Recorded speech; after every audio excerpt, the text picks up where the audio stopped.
Today we're going to make 3 cards with one piece of 6x6 designer series paper. So let's get started. The Thoughtful Journey designer series paper is beautiful. It is in the 2024-25 annual catalog and it has gorgeous colors and watercolor designs. These are all of them and there's quite a variety. There's some that have trees, some that have sort of this suggestion of plants, some that look sort of like water or just like scenery or landscapes, and the colors in here are really, really pretty. So there's quite a mix of different colors.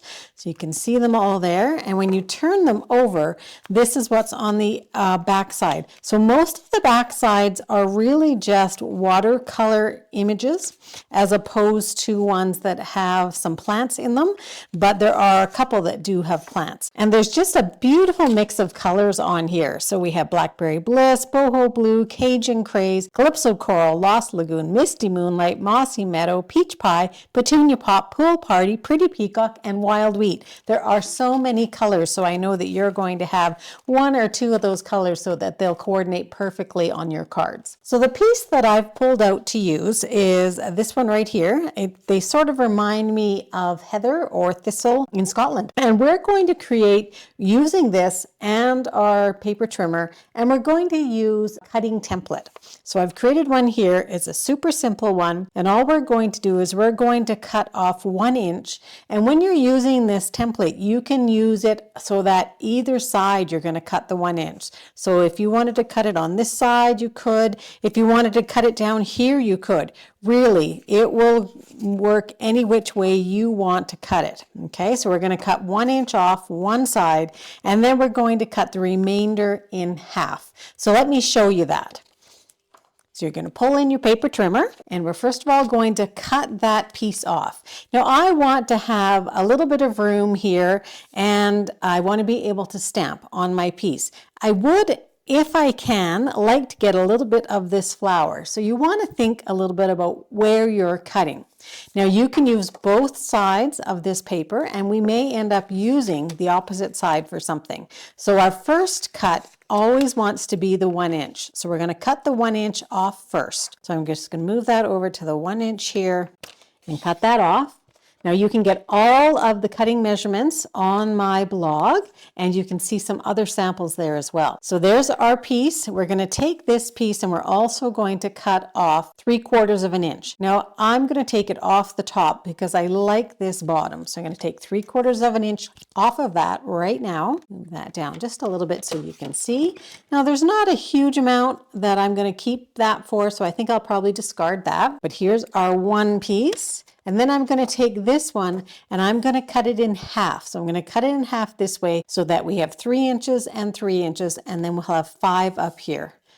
So we'll just move that over to the 3 inches, and I'm going to cut that off here. So what I'm left with are 2 pieces that have some of the flowers on it, and I have my one piece that has the flowers on it as well. So you can do this with paper like this, which has a scene on it. You can also do it with pieces of paper that are just patterned pieces. It works great for the patterned pieces. Okay, so there's our 3 pieces. We are going to be stamping on those now. And I'm going to use the So Sincere stamp. This is a brand new cling stamp set, and I love it because it has all kinds of different sentiments. There are 11 different sentiments in here, and they're a mix of different fonts, so it's not just one straight font. It's not just plain printing. What I really like about it too is that it has this vertical stamp as well. And I love vertical stamps. So I've pulled out that happy birthday, and I've pulled out your kindness is so appreciated, and I've also pulled out you're in my heart and prayers, because I thought that this paper did lend itself well to that. So we're going to use on top of this one, so in this piece here we have some Petunia Pop, we have a tiny little bit of Pretty Peacock, we also have some Mossy Meadow I think in there, Lost Lagoon, a little bit of Pool Party. So there's lots of colors that I can play with in here, and I've chosen to stamp in my Pretty Peacock. So let's pull in our stamps. We have all 3 of them here, and you want to figure out where you're going to stamp your words. This one is probably the easiest, so let's start with that one. So this one here is going to be my vertical happy birthday, and I'm going to have it come down here. So try and get it as straight as possible. Ink that up. Now, when you're working with a vertical stamp that is fairly narrow, you want to really try your hardest just to place it straight down. Don't rock it from side to side at all, because there's really not much room there and you could get some halo effect with your ink. So pick up your ink lightly and then stamp it down. And I'm going to try and stamp it nice and straight here. And I don't want it to go too far, so I'm just pressing it down lightly, okay, so that I've just got my happy birthday there. So there's one. Now with this second one, I have to think about what's going to go where.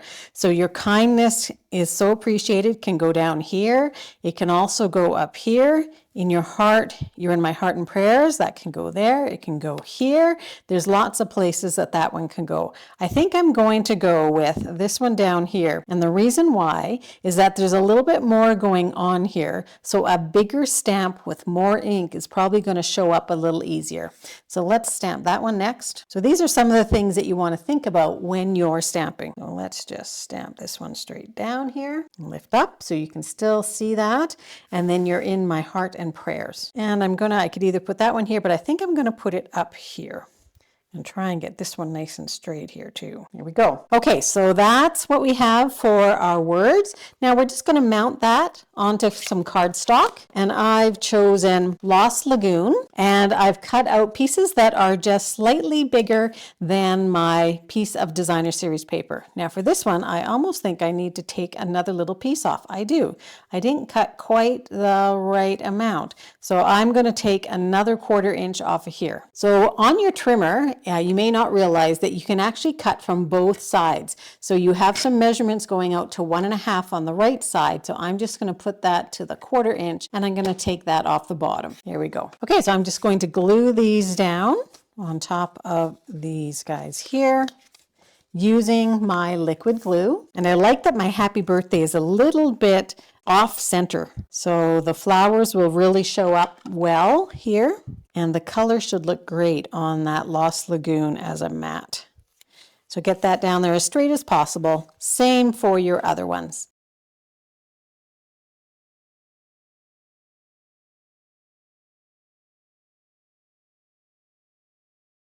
There we go. So there's our 3 pieces, and we're going to put that on top of Pool Party, which is going to give it a nice light kind of background, and it should match really well with the Pool Party in this one. So we want to think about where we're going to be placing this. So you have an option of placing it to the right of the card, or if you would like, place it to the left of the card. It's totally up to you. I'm going to go to the right on this one. For this narrow one, I sort of just like how it looks there, but it's totally up to you how you decide to run it.